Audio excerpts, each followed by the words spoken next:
Hello friends, welcome back to my channel. और आज हम पढ़ने वाले हैं policies and strategy of distribution. Basically होता क्या है, जो भी हमारा मैन्युफैक्चरर होता है, राइट, तो उसको जो है क्या करना होता है, अपने बिजनेस के जो भी वो प्रोडक्ट, जो भी प्रोड्यूसर है, जो भी प्रोडक्ट बना रहा है, वो फाइनल कस्टमर तक पहुंचाने होते हैं, राइट। तो वो किन किन इंटरमीडिएटरीज के थ्रू, किन किन रिटेलर के थ्रू जो है वो एंड कंज्यूमर तक पहुंचेगा, ठीक है। तो जो वो पूरा प्रोसेस है उसमें कौन सी पॉलिसीज़ का यूज़ किया जाएगा। जो मार्केटिंग की पॉलिसी होती है वो कभी भी परमानेंट नहीं होती, अकॉर्डिंग टू सिचुएशन चेंज भी करनी पड़ सकती है, क्योंकि हमारा जो बिजनेस एनवायरनमेंट है वो क्या है, डायनेमिक है, टाइम टू टाइम चेंजेस आते रहते हैं। तो उसके हिसाब से बिजनेस को अपनी पॉलिसीज़ वगैरह में भी चेंज करना पड़ता है, राइट। सो जब भी कोई कंपनी मार्केट में एंटर करती है, अपना प्रोडक्ट लेके आती है, तो ये बेसिकली तीन पॉलिसीज़ होती हैं, जिनमें से वो एक को सिलेक्ट करती है। तो डिस्ट्रीब्यूशन पॉलिसी हमारे पास कितनी है, तीन है, इंटेंसिव, सिलेक्टिव और एक्सक्लूसिव। सबसे पहले हम बात करते हैं इंटेंसिव डिस्ट्रीब्यूशन की। इंटेंसिव डिस्ट्रीब्यूशन में क्या होता है कि जो भी प्रोड्यूसर है वो अपने प्रोडक्ट को जितना हो सकता है उतने आउटलेट पे, उतने रिटेलर के पास पहुंचाना चाहता है, जितने भी पॉसिबल प्लेसेस होंगे। ये जनरली अडॉप्ट करी जाती है एफएमसीजी प्रोडक्ट के लिए। एफएमसीजी प्रोडक्ट कौन से होते हैं, फास्ट मूविंग कंज्यूमर गुड्स, ठीक है। तो यहाँ पे मास डिस्ट्रीब्यूशन पॉलिसीज फॉलो करी जाती है कन्वीनियंस गुड्स के लिए। जैसे कुछ भी लगा लो आप, स्वीट्स है, टॉफीज़ है, देखो आपको कुरकुरे, कोल्ड ड्रिंक हर दुकान पे मिलेगी, हर दुकान पे। तो वो क्या है, वो इंटेंसिव डिस्ट्रीब्यूशन पॉलिसी है, जो आपको हर जगह मिल जाएगी, मोस्टली हर दुकान पे वो चीज़ मिल रही है। तो मतलब वो कौन सी पॉलिसी है, वो है intensive distribution policy, right. Second हमारे पास क्या होती है, और एक चीज़ और, जो इंटेंसिव डिस्ट्रीब्यूशन पॉलिसी है, यहाँ पे सेल्स तो ज़्यादा होती है, हम ज़्यादा कस्टमर तक पहुँच पाते हैं, बट इसका जो है डिसएडवांटेज क्या होते हैं, अब इतने लोगों के पास वो चीज़ जा रही है, तो यहाँ पे जो प्रॉफिट मार्जिन होगा वो कम होगा, हमें प्राइस थोड़ा सा कम रखना पड़ेगा, और प्रोड्यूसर के लिए जो है वो डिफ़िकल्ट होगा कि इतने सारे रिटेलर को कंट्रोल करना, क्योंकि अगर एक दो है, सिलेक्टेड है पर्सन, तो हम उन पर कंट्रोल कर सकते हैं, बट अगर आपका जो है इतने सारे रिटेलर, तो उन सबको कंट्रोल करना थोड़ा सा डिफ़िकल्ट हो जाएगा। इसके बाद नेक्स्ट सेकंड हमारी आती है सिलेक्टिव डिस्ट्रीब्यूशन। सिलेक्टिव डिस्ट्रीब्यूशन में क्या होता है, appoint several but not all retailer, कि ये नहीं कि मार्केट में हमें जितने रिटेलर दिखे सबको अपना प्रोडक्ट दे दिया, नहीं, हम कुछ को सिलेक्ट करते हैं, राइट। जो भी प्रोड्यूसर होगा वो लिमिटेड नंबर ऑफ होलसेलर और रिटेलर को जो वो सिलेक्ट करेगा।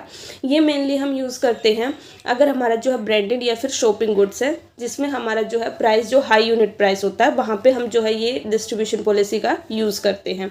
अब यहाँ पे क्या होगा कि एक एरिया है, वहाँ पे 10 बंदे हैं, तो 10 में से मान लो हमने 3 को सिलेक्ट कर लिया, तो जो प्रोड्यूसर होगा वो सिर्फ सिलेक्टेड, जो भी उसके जो सिलेक्टेड नंबर ऑफ जो भी वो होलसेलर या रिटेलर होंगे, सिर्फ उन्हीं को अपना जो है वो गुड्स ट्रांसफ़र करेंगे आगे कस्टमर तक पहुंचाने के लिए, राइट।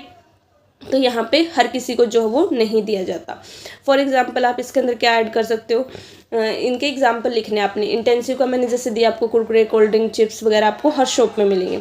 सिलेक्टिव डिस्ट्रीब्यूशन में क्या हो गया, जैसे कि टीवी हो गए, तो टीवी की आपको इतनी सारी दुकानें नहीं मिलेंगी, राइट, है ना। वॉशिंग मशीन हो गई, तो इस तरीके के प्रोडक्ट होते हैं, वो हम कौन सी टेक्निक का यूज़ करते हैं, कौन सी पॉलिसी का यूज़ करते हैं, सिलेक्टिव डिस्ट्रीब्यूशन का।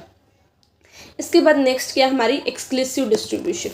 इसमें क्या होगा कि एक तरीके से सिर्फ जो भी प्रोड्यूसर होगा वो किसी पर्टिकुलर डिस्ट्रीब्यूटर को जो वो सिलेक्ट करेगा उस एरिया में, सिर्फ एक पर्टिकुलर को, ठीक है, और उस एरिया में सिर्फ वही प्रोडक्ट को बेचेगा। तो यहाँ पे जो है मैक्सिमम कंट्रोल रहता है प्रोड्यूसर का, कि उस एरिया में सिर्फ एक ही पर्सन है, सिर्फ उसी को कंट्रोल करना है, राइट। तो इससे जो है वो इमेज अच्छी होती है, इसमें हम प्रॉफिट ज़्यादा कमा सकते हैं। जहाँ पे गुड्स का हाई प्राइस है वहाँ पे ये स्ट्रेटजी जो हम फॉलो करते हैं, हाई मार्जिन है, राइट। ये चीज़ हम कहाँ पे, एक्सक्लूसिव डिस्ट्रीब्यूशन पॉलिसी। बट हम जो है यहाँ पे हर कस्टमर तक नहीं पहुँच पाते, मतलब पूरे एरिया को कवर नहीं कर पाते, ये इसका डिसएडवांटेज है। तो एक्सक्लूसिव में क्या हुआ, सिर्फ हमने किसी एक पर्टिकुलर डिस्ट्रीब्यूटर को सिलेक्ट करा एक पर्टिकुलर एरिया में, और सिर्फ वही जो है वो उस प्रोडक्ट को बेच रहा, बाकी और किसी के पास वो प्रोडक्ट नहीं है, राइट। और इंटेंसिव में क्या हुआ, हर रिटेलर को हमने दिया, ठीक है, जितना पॉसिबल हो, जितने आउटलेट है हर जगह पे जो आपका प्रोडक्ट बिक रहा है। सिलेक्टिव में क्या होगा, सारे नहीं हो, ये क्या है, इन दोनों का एक तरीके से एक्सक्लूसिव और इंटेंसिव का कॉम्बिनेशन है। इसमें बहुत ज़्यादा भी नहीं है और कोई एक भी नहीं है, मतलब कुछ फ्यू आ जाएंगे इसके अंदर, ठीक है। तो कुछ लिमिटेड नंबर ऑफ होलसेलर और रिटेलर को सिलेक्ट कर दिया जाएगा जो प्रोडक्ट को बेचेंगे। जो सिलेक्टिव डिस्ट्रीब्यूशन पॉलिसी है, यहाँ पे कंट्रोल, मतलब हम कह सकते हैं कि कंट्रोल भी रहेगा, बेटर मार्केट कवरेज होगी as compare to exclusive distribution, but may be not cover market की। यहाँ पे इंटेंसिव में क्या हो रहा है, पूरी मार्केट कवर हो रही है, बट इन दोनों में जो है वो पूरी मार्केट कवर नहीं हो रही। और सिलेक्टिव डिस्ट्रीब्यूशन में ये सिलेक्ट करना भी डिफिकल्ट होगा कि हम किस डीलर को जो है वो सिलेक्ट करें और किसको नहीं करें, जो हमारे गोल्स को फुलफिल कर पाए या हमारे पर्पज़ के अकॉर्डिंग काम कर पाए। तो ये एक्सक्लूसिव और सिलेक्टिव में जो डिस्ट्रीब्यूटर है उसको सिलेक्ट करना थोड़ा सा मुश्किल होता है। इंटेंसिव में तो हम सभी को दे रहे हैं हमारा प्रोडक्ट, तो यहाँ पे सिलेक्शन का कोई क्वेश्चन है ही नहीं। सो आज की वीडियो में इतना ही। आई होप आपको तीनों जो पॉलिसी है वो क्लियर हो गई हो। इंटेंसिव हम एफएमसीजी प्रोडक्ट के लिए, फास्ट मूविंग कंज्यूमर गुड्स के लिए फॉलो करते हैं, सिलेक्टिव डिस्ट्रीब्यूशन हम इलेक्ट्रॉनिक आइटम के लिए यूज़ करते हैं, और एक्सक्लूसिव डिस्ट्रीब्यूशन किसके लिए करते हैं ये आप मेरे को कमेंट बॉक्स में बताना। सो गाइज आज की वीडियो में इतना ही। Thank you so much for watching this video. Please like, share and subscribe. Bye bye, take care, have a good day.